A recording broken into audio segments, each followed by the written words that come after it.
BTech, BBA మరియు MBA కోర్సులు 15+ years experience ఫ్యాకల్టీతో పాటు placement guarantee. Kishkinda university, Ballari. Namaste, నేను Keshav. Welcome to Suman TV. Operation సింధూర్లో మహిళా శక్తి ఒక ప్రభంజనంగా మారింది. ఎవరు ఊహించని స్థాయిలో ఫలితాలు వచ్చినటువంటి ఈ మిలిటరీ ఆపరేషన్ వెనుక ఉన్నది అంతా మహిళలే అంటే అందరికీ ఆశ్చర్యం కలుగుతుంది. అసలు భారతదేశం ఈ ఆపరేషన్కి మహిళలను ఎంచుకోవడానికి కారణం ఏంటి, వాళ్ళ శక్తి సామర్థ్యాలకు సంబంధించినటువంటి విశ్లేషణ ఏంటి ఒకసారి చూద్దాం. మనతో పాటు అనలిస్ట్ చంద్ర శ్రీనివాస్ గారు. నమస్కారం. నమస్కారం అండి. మహిళా శక్తి వందనని పదే పదే రాజకీయ పథకాల గురించి ప్రధానమంత్రి నరేంద్ర మోడీ గారు చెప్తూ ఉంటారు. కానీ ఇది అనూహ్యంగా ఒక ప్రతీకార పథకం చెప్పాలంటే.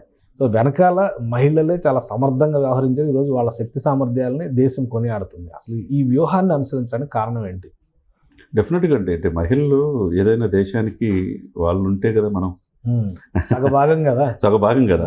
అదే సమయంలో భరత మాత ముద్దు బిడ్డలు అనుకుంటారు మనం.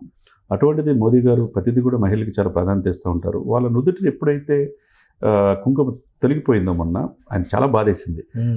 చెప్పుకో చేసినట్టు. ఎస్ ఆపరేషన్ సింధూర్ అని చెప్పి దాని మహిళలు గుర్తుంచేట్టుగా ఆ పథకం పెట్టారు. చివరికి మీకు మహిళల చేతే బుద్ధి చెప్పిస్తున్నట్టుగా మీరు అన్నట్టు కల్నల్ సోఫియా ఖురేషి ఆమెని లీడ్ చేయటం కావచ్చు, తర్వాత యోమికా సింగ్ కావచ్చు, వీళ్ళిద్దరి చేత బ్రీఫింగ్ చేయించారు. ఒక్కసారిగా వాళ్ళకి ఎవరు సెంటిమెంట్ ప్రతి ఒక్కరు కనెక్ట్ అయింది. మహిళలు దేనికి తీసిపోరు, ఒంటెళ్ళు కుందేలు కాదు, మహిళలకు అవకాశం ఇస్తే. ఇంకొక అంశం ఏంటంటే ఇక్కడ స్పెషల్ గా పాకిస్తాన్ మహిళల్ని పోల్చి చూస్తున్నారు. ఈ మహిళలు ఎక్కడున్నారు చూడండి, మా మహిళలు. మీరు మహిళకి ఏ విధంగా ప్రాధాన్యత ఇస్తారు, మా మహిళకి ఎంత ఇంపార్టెన్స్ ఇస్తా ఉన్నాయి. ఇప్పుడు నేను చెప్పిన కల్నల్ సోఫియా ఖురేషి 1990లో భారత సైన్యంలో చేరింది. తిన భర్త తాతగారు కూడా సైన్యంలో ఉన్నారు. ఈమె బయోకెమిస్ట్రీ కూడా సైన్యంలోనే. తర్వాత బయోకెమిస్ట్రీ చదువుకొని, షీ బిలాంగ్స్ టు గుజరాత్ నుంచి వచ్చిన ఆమె బయోకెమిస్ట్రీ చదువుకొని దేశం కోసం చేయాలని తపన ఆమెను యుఎన్ఓ దాకా తీసుకెళ్ళింది. పీస్ దళాలకి నేతృత్వం వహించేటట్టుగా కాబూల్లో మనం చూసాం అప్పుడు. ఆ తర్వాత మిలిటరీ విన్యాసాలు పూణేలో జరిగితే 18 మంది ప్రతినిధులు మొత్తానికి భారతదేశం తరఫున మొత్తం నేతృత్వం వహించింది ఈమె. ఆమె శక్తి సామర్థ్యాలు మనకున్న బిపిన్ రావత్ ఐడెంటిఫై చేశాడు. ఆయన మాజీ ప్రధాన చీఫ్ ఆఫ్ డిఫెన్స్ స్టాఫ్. ఆయన ఐడెంటిఫై చేసి ఈమెని ప్రశంసించేదాకా ప్రపంచానికి ఈమె యొక్క ఇది తెలియలా.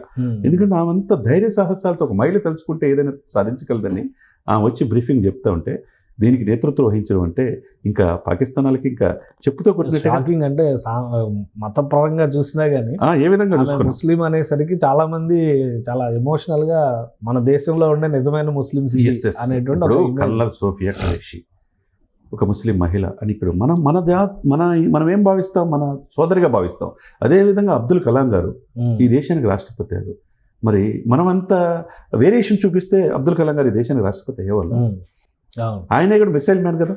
ఆ రోజు అణుపరీక్షలకు రూపశిల్పి. కాబట్టి మీరు చేసేది ఏంది, ఇక్కడ చేసేది ఏంది? శాంతియుత దేశంగా ఇది చేసిన దానికి అశాంతి కలిగించేదానికి ఇప్పుడు కల్నల్ సోఫియా ఖురేషి నేతృత్వం, తర్వాత యోమికా సింగ్ కూడా, ఆమె కూడా మొదటి నుంచి కూడా ఆర్మీలో చేరాలని, పైలట్ కావాలని చెప్పి అనుకున్నారు. తర్వాత ఏదైతే జమ్మూ కాశ్మీర్ ప్లేసుల్లో ఉన్నారో అత్యంత ఎత్తైన ప్లేసులు ఉంటాయి ఈ సెక్టార్స్లో, ఆమె చాఫర్ నడిపేసి విరోచితమైన ప్రదర్శన ఆమెది కూడా ఉంది. వీళ్ళిద్దరు మహిళలను ముందు పెట్టి బ్రీఫింగ్ ఇచ్చే చూస్తూ ఉంటే మా మహిళలే మీకు బుద్ధి చెప్తారు, ఇంకెవరు అవసరం లేదన్నట్టుగానే చూపించగలరు. మహిళలతో పెట్టుకుంటే మటాష్. నిజంగా వీళ్ళిద్దరికీ ఒక సుమన్ టీవీ తరపున మహిళలు తలుచుకుంటే ఏదైనా సాధించగలరు దానికి ఒక ఇదిగా నిన్న వాళ్ళని చూస్తే మనకు అర్థమైపోయింది. ఒక్కొక్కళ్ళకి మన ఇంట్లో కూడా మీరు అన్నట్టు మహిళలు సొగభాగం అన్నట్టుగా మహాత్మా గాంధీ గారు చెప్పారు, ఆడపిల్ల ఎప్పుడైతే అర్ధరాత్రి స్వేచ్ఛగా వెళ్ళగలదు నిజమైన స్వాతంత్రం అన్నాడు. నిజమైన స్వాతంత్రం ఈ మహిళలు లీడ్ చేసి ఆఫ్టర్ 50 years తర్వాత మనం ఇటువంటి లీడర్షిప్ కలుగుతుంది. అంతే కదా. ఎప్పుడైనా అంతమంది గతంలో రాలేదు కదండి. ఆడది అబల కాదు సబల అంటారు.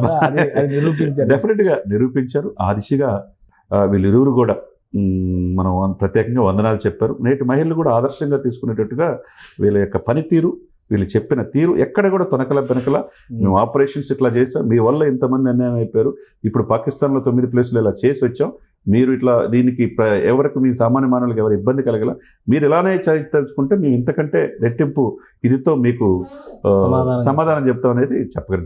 రైట్, థ్యాంక్ యూ చంద్ర శ్రీనివాస్ గారు. ఇది మహిళలు అంటే ఆకాశంలో సగం, ఆనందంలో సగం, భూమిపైన సగం అంటారు. ఇప్పుడు యుద్ధంలో కూడా సగం అని నిరూపించారు భారతీయ వీర వనితలు, ధీర వనితలు. ఇప్పుడు జరిగినటువంటి ప్రారంభ కార్యక్రమం ఇది ఒక ట్రైలర్ మాత్రమే. ఆపరేషన్ సింధూర్ అనేటువంటి కాన్సెప్ట్ని భారత ప్రభుత్వం చాలా స్పష్టంగా తేల్చెప్పింది. ఇంతకంటే తోక జాడిస్తే పాకిస్తాన్ మరింత ప్రతికూల స్థితిని ఎదుర్కోవాల్సి ఉంటుంది. మొత్తం మీద భారతీయ వనితలకి స్ఫూర్తినిచ్చేటువంటి ధీర వనితలుగా వీళ్ళు చరిత్రలో నిలిచిపోతారని చంద్ర శ్రీనివాస్ గారు విశ్లేషిస్తున్నారు. ఇది special discussion. Keep watching. Suman టీవీలో మీ పర్సనల్ అండ్ బిజినెస్ ప్రమోషన్స్ కోసం కింది నెంబర్కి కాంటాక్ట్ చేయండి.